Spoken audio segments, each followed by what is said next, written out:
जय श्री राधे कृष्णा। नित्यनेम की कथा। एक माँ बेटी थी।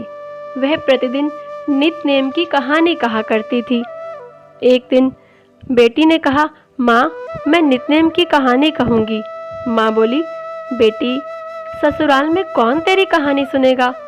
परंतु बेटी ने जिद कर नित्यनेम की कहानी कही।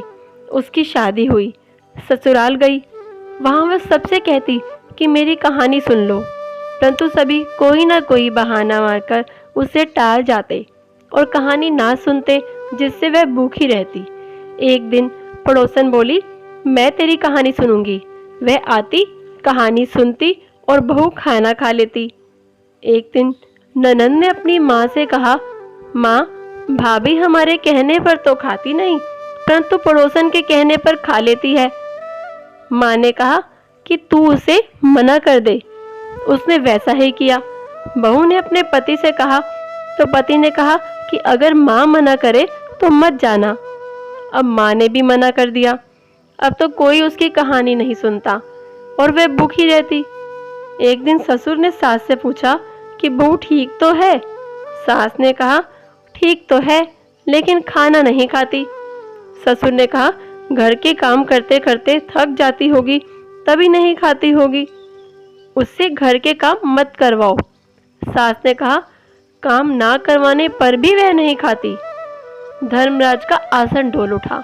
उसने कहा, इस नगरी में ऐसा कौन है जो भोजन नहीं करता, उसे बुलाओ।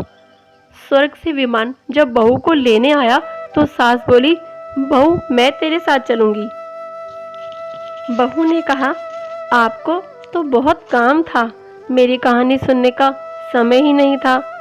जेठानी ने कहा तो बहू ने कहा, आपको तो मालिक का खाना बनाना है। ननंद ने कहा तो बहू कहने लगी कि तुम्हें तो गुड्डे गुड़िया खिलाने से ही समय नहीं मिलता। पड़ोसन बोली कि मैं चलूंगी। बहू ने कहा, हाँ तुम चलो, तुमने ही मेरी नित्यनेम की कहानी सुनी थी। वह अपने मालिक के पास गई। मालिक बोला, तू तो बड़ी भाग्यवान है, लोग तो मरने के बाद स्वर्ग आते हैं और तू तो जीते जी स्वर्ग जा रही है। वह चली गई। इस तरह पास पड़ोस का सुख दुख सुनते सुनाते मिलजुल कर रहना चाहिए। जय श्री राधे कृष्णा।